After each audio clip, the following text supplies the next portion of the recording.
Isang bagong motor para sa guro kong anak. Pinag-ipunan ni Kapitana para sa isang pangarap.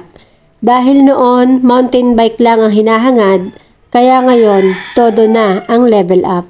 Pinag-isa ko na nga po itong aking tatlong regalo. Una, dahil last year graduation niya sa kolehiyo. Pangalawa, dahil 23 years old na siya noong Mayo. At syempre pangatlo, dahil let passer na siya ang mahal na anak ko.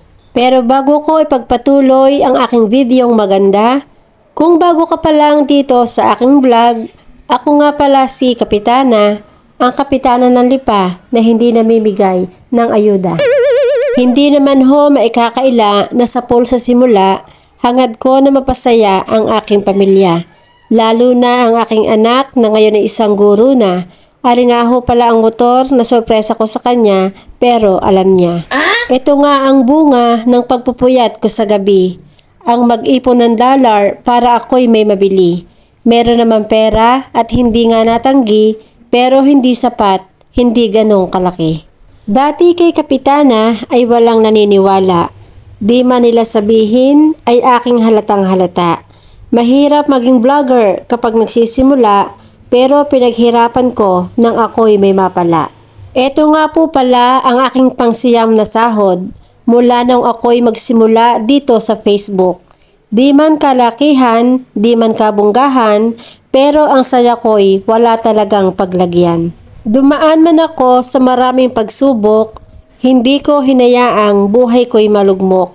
Sa pag-i-edit ko, kagatin man ako ng lamok, di tulad ng prutas na minsay nabubulok.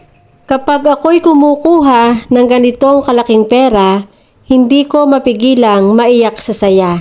Feeling ko kasi yung hirap ko'y nagbubunga para makatulong sa mahal kong pamilya. Ito'y kanyang pangarap, ito'y aking regalo para sa mabait at anak kong marespeto. Ang ganitong motor ay deserve na deserve mo, kaya naman alam kong iingatan mo ito. Walang imposible pag sa Diyos ka nagtitiwala, pero dapat sasamahan mo rin ng sipag at tiyaga.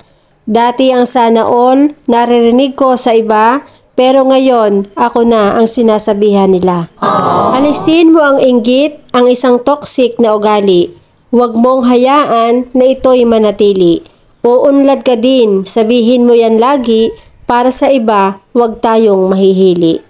Ito pong sahod ko ay hindi kalakihan, sapagkat bilang vlogger, tunay na ako'y baguhan. Pinost ko ito para hindi nyo kainggitan, kundi upang kahit kaunti, kayo'y may matutunan. Sa kanyang pagpasok, ito'y kanyang magagamit. Hindi na siya mahihirapang maglakad kahit na mainit. Safe naman siya dahil may suot na helmet.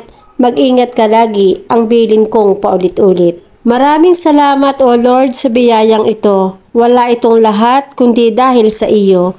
Sana'y marami pang magtagumpay na tao para yung saya naman maramdaman din ninyo. Kung sa mundo ng vlogging ikaw ay baguhan at kung sa isip mo ikaw ay may katanungan, narito si Kapitana, handa kang tulungan, huwag kang mahihiya, magsabi ka lamang. Sa akin nga po palang 296k followers, maraming salamat po. Hindi nyo lang alam, sobrang saya ng aking puso. Narating ko ito nang dahil sa inyo, naabot ko ito, salamat sa inyo.